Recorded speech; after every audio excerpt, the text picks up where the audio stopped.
ये अवकलन गणित का अगला चैप्टर होता है हमारा कर्वेचर, वक्रता। जैसे इसका नाम लिखा हुआ है कर्वेचर, तो इसको यदि अपने बाइफरकेट या संधि विच्छेद जिसको बोलते हो, कर्व प्लस एचर, एक ऐसा वक्र जिसमें मोड़ होता है, झुकाव होता है, वो कर्वेचर कहलाता होता है। अब जब ये चैप्टर शुरू होता है तो इसको समझने के लिए दैनिक जीवन में जो चीज़ें आती हैं, जैसे अपने सड़क पे चलते हैं तो जैसे जब मोड़ आता है तो वहाँ पे तुमने देखा हुआ कुछ साइन बोर्ड लगे होते हैं, कभी कर्व ज़्यादा बना होता है, कभी कर्व कम बना होता है।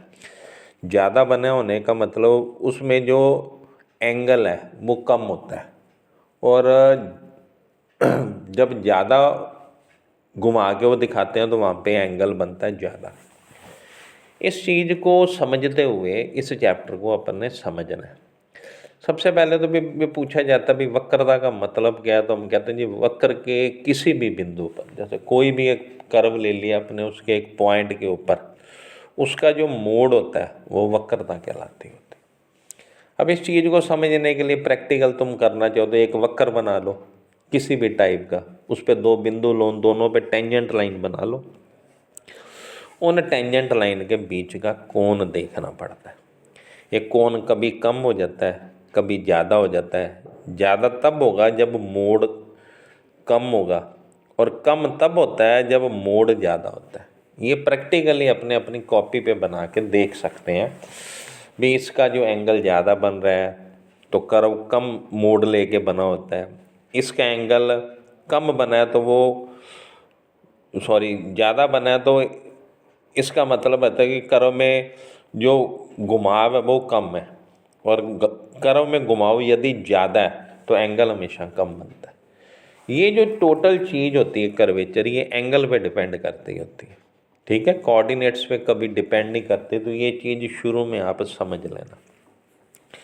डेफिनेशन लिखने के लिए मैंने काम किया, देखो ये एक्स एक्सिस वाई एक्सिस बना दिया मैंने, एक कर्व लिया मैंने जिस पे एक बिंदु P लिया है, एक Q लिया मैंने। P बिंदु की इनिशियल पॉइंट से जो दूरी होती है, प्रारंभिक बिंदु से जो दूरी है वो स्मॉल s के बराबर है। Q बिंदु की P बिंदु से जो दूरी है वो डेल्टा s है। तो तुम्हें पूछा जाए Q बिंदु की प्रारंभिक बिंदु से दूरी कितनी है, तुम्हारा जवाब होगा s प्लस डेल्टा। जो P बिंदु लिया उसके कोऑर्डिनेट मैंने एक्स वाई दिखाए हैं, Q बिंदु जो लिया उसके coordinate x plus delta X, Y plus delta Y दिया। इन दोनों बिंदुओं पे मैंने स्पर्श रेखा खींची है। जो P बिंदु पे स्पर्श रेखा खींची है वो x अक्ष की प्रारंभिक स्थिति के साथ, इनिशियल कह लो, धनात्मक दिशा कह लो, उसके साथ कोण साई बना रही है, और Q बिंदु पे जो मैंने स्पर्श रेखा खींची है वो साई प्लस डेल्टा साई बना रही है। अब इन दोनों स्पर्श रेखाओं के बीच में कोण देखा जाए तो तुम्हें पता है ये साई दिख रहा है तो अंदर वाला डेल्टा साई हो जाता है, क्योंकि यहाँ एक परिभाषा होती है जो आपने बचपन में किस क्लास में सुनी होगी, जो बाह्य कोण होता है वो आंतरिक कोणों के, ऑपोजिट आंतरिक कोणों के योगफल के बराबर होता है। तो ये साई प्लस डेल्टा साई है तो अंदर वाला कोण हो गया डेल्टा साई। ये फिगर समझने के बाद यहीं से सब कुछ कर्वेचर का बनता है, क्या क्या चीज़ें होती हैं कर्वेचर के अंदर, कौन कौन से नाम आते हैं, वो सारे के सारे यहीं से समझने होते हैं। P बिंदु पर एक नॉर्मल खींचा और Q बिंदु पे एक नॉर्मल खींचा। नॉर्मल जो परपेंडिकुलर अपने टेंजेंट लाइन पे परपेंडिकुलर होता है, जिसको अभिलंब बोलते हो आप लोग, P बिंदु पे खींचा और Q बिंदु पे खींचा, दोनों C बिंदु पे मिल रहे हैं। ये जो C होता है इसका नाम होता है सेंटर ऑफ कर्वेचर, वक्रता का केंद्र। अब ये याद रखना है आपने, तीसरी एक्सरसाइज में इसके लिए काम करना होता है, वक्रता केंद्र के निर्देशांक निकालने होते हैं वहाँ पे अपने को सी एक्सरसाइज में।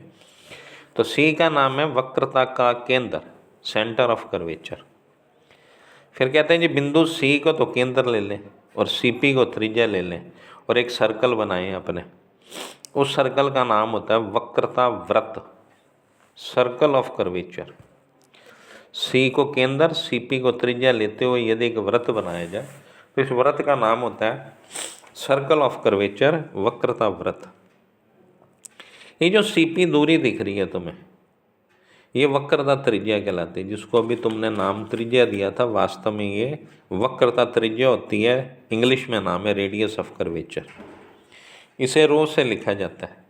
पूरे चैप्टर में ये सबसे महत्वपूर्ण चीज़ होती है हमारे पास, क्योंकि जितने भी प्रश्न मिलते हैं सब में वो तुमसे रो की वैल्यू फाइंड करवाएगा। तो ये जो सी पी है इसको बोलते हैं रेडियस ऑफ कर्वेचर, रो से लिखा जाता है। 1/CP या 1/PC जो होता है बिंदु P पर वक्र की वक्रता कहलाती है। इसको रेसिप्रोकल कर दें 1/PC को बिंदु P पर वक्र की वक्रता या कर्वेचर कहते हैं। फिर नेक्स्ट मैंने लिखा P से गुजरती हुई P पर वक्रता वृत्त की कोई जीवा, ये भी सी एक्सरसाइज का काम होता है। कोई जीवा वक्रता जीवा कोड ऑफ कर्वेचर, इतनी बात तो मैं पता। पी से जाने वाले एक सर्कल बना लें अपने, और पी से जाने वाली कोई भी कोड जो उस सर्कल में होगी वो वक्रता जीवा कहलाती होती। हो गई बात। ये चीज़ें हैं जो तुमने पढ़नी है यहाँ से, जो परिभाषाएं आएंगी इंपॉर्टेंट वो मैं तुम्हें बताता जाऊँगा जिनके लिए काम कर रहा है। अब सबसे पहले काम इसमें जो आता है, जो मेन काम है हमारा, वो रेडियस ऑफ कर्वेचर ज्ञात करना होता है, वक्रता त्रिज्या ज्ञात करनी होती है। अब वक्रता त्रिज्या अलग अलग वक्रों के लिए ज्ञात करनी होती है। तो अब काम शुरू होता है तुम्हारा वक्रता त्रिज्या ज्ञात करना, find the radius of curvature. Number 1 में मैंने लिखा नेज समीकरण। नेज समीकरण का इंग्लिश में नाम होता है इंट्रिंसिक इक्वेशन। कौन सी इक्वेशन इंट्रिंसिक होती हैं, नेज समीकरण कौन सी होती हैं? तो यहाँ पे इसकी परिभाषा पहले तो बनती है कि जो समीकरण एस व साई में होते हैं। अब तुमसे पूछा जाएगा एस क्या है, तो तुम कहोगे जी चाप की लंबाई, और साई क्या है कि वक्र के किसी भी बिंदु पर जो स्पर्श रेखा खींची जाती है वो एक्स अक्ष के साथ जो कोण बनाती है वो साई होता है। तो जो समीकरण एस व साई में होती है नेज समीकरण कहलाती है। अभी यहीं से मैंने कुछ काम किया है तुम्हारे लिए, तो ये जो फिगर बना है इस फिगर से सारी चीज़ें मैंने उठानी है। नंबर 1 पे ये जो कोण डेल्टा साई तुम्हें दिख रहा है, ये चाप पी क्यू की संपूर्ण वक्रता कहलाती है, टोटल कर्वेचर कहलाती है। ये छोटी छोटी परिभाषाएं हैं जो 1 नंबर में पूछ सकते हैं आपसे। ये जो कोण डेल्टा साई आपको दिख रहा है, चाप पी क्यू की संपूर्ण वक्रता कहलाती है। फिर जो डेल्टा साई बटे डेल्टा एस होता है वो चाप पी क्यू की औसत वक्रता कहलाती है, एवरेज कर्वेचर कहलाती है। नंबर 3 पे यदि limit Q tends to P हो जाए और डेल्टा साई बटे डेल्टा एस हो जाए तो आपको पता है इसे डी साई बटे डी एस से लिखा जाता है। तो ये वक्र के बिंदु पी पर वक्रता कहलाती है। नीचे मैंने पुनः लिख दिया बिंदु पी पर वक्रता जो होती है वो limit Q tends to P delta psi बटे डेल्टा एस होता है, जिसको डी साई बटे डी एस से लिखा जाता है।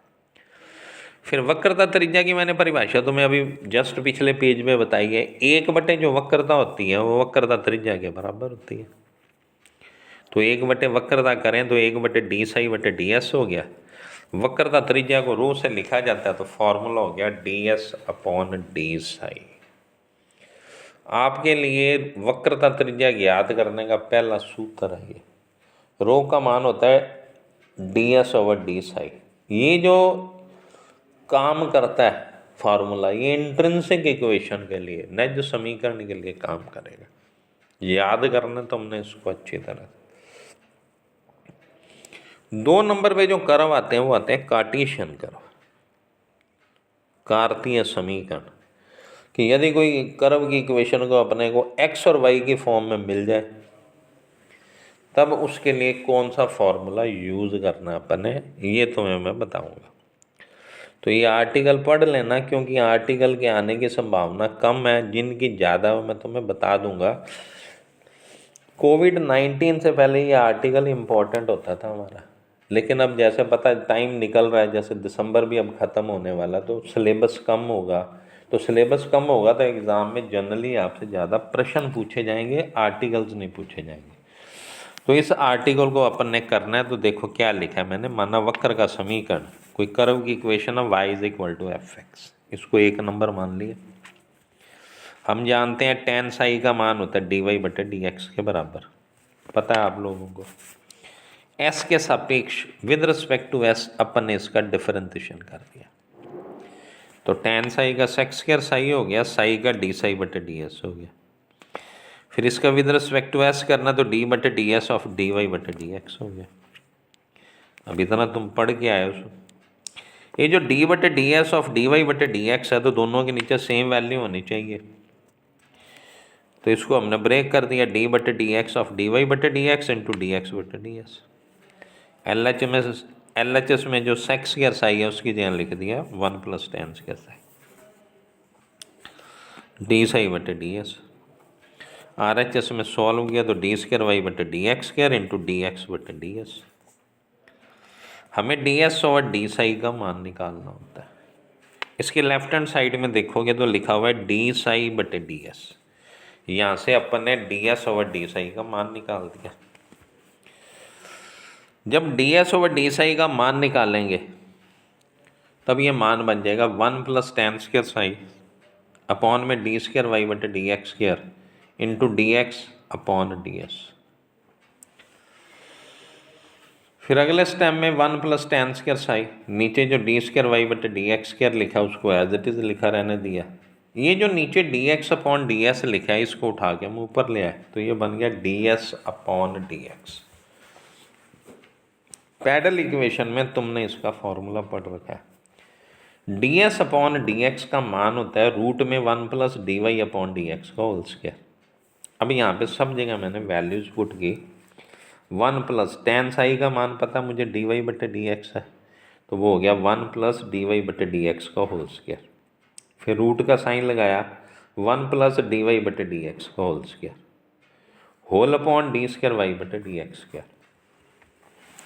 अब इसके न्यूमरेटर में जब अपने देखेंगे तो टोटल पावर 3/2 हो गई, हाफ प्लस 1 3/2। तो रो का मान लिखा मैंने D S over D psi is equal to 1 plus D Y बटे डी एक्स का whole square whole power 3/2 upon में डी स्क्वायर वाई बटे डी एक्स के। फर्स्ट डेरिवेटिव को y1 से लिखा जाता है, सेकंड डेरिवेटिव को y2 से लिखा जाता है एंड सो ऑन। ये फॉर्मूला मैंने इस तरह भी लिख सकता हूँ, rho is equal to D S over D psi is equal to 1 plus y1 square whole power 3/2 upon में y2।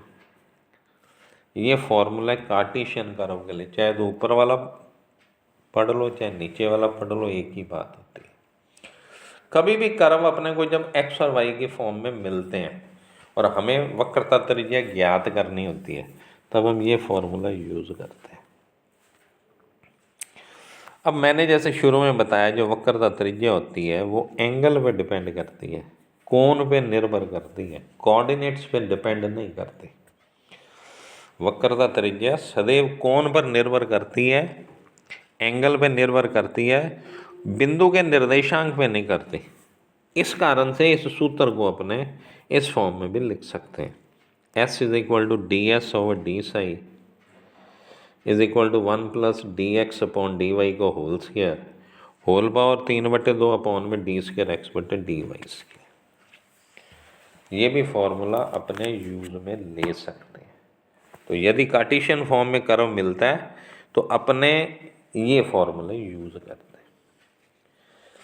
नंबर 1 पे मैंने तुम्हें बता दिया नेज समीकरण का फॉर्मूला, 2 पे मैंने तुम्हें बता दिया कार्तीय रूप का वक्र मिले तब क्या फॉर्मूला लिखना, और 3 पे आता है हमारे पास प्राचलिक समीकरण, पैरामीट्रिक इक्वेशन। परिभाषा नहीं पता होती अधिकतर को तो ध्यान से सुन लेना। ये जो पैरामीट्रिक शब्द बना है पैरासाइट से बना है। पैरासाइट का मतलब परजीवी, जो दूसरों के सहारे जीवित रहते हैं। प्राचलिक समीकरण का मतलब होता है कि 2 वेरिएबल होते हैं हमारे पास x और y जो किसी तीसरे वेरिएबल पर निर्भर करते हैं। तो तीसरा वेरिएबल कुछ भी हो सकता है, थीटा भी हो सकता है, t भी हो सकता है एंड सो। तो ऐसे समीकरण जो जिसमें x और y का मान किसी तीसरे चर पर निर्भर करता है प्राचलिक समीकरण कहलाते हैं। तो माना x is equal to F T, Y is equal to five T. D Y बटे डी एक्स का मान निकाला डी वाई बटे D T upon D X upon D T. D Y बटे डी टी को वाई डैश से, D X upon D T को X dash से लिख सकते हैं अपने। अब जब मुझे डी स्क्वायर वाई बटे डी एक्स स्क्वायर का मान लिखना है तो मैं लिखूंगा डी बटे D X of Y dash upon x dash.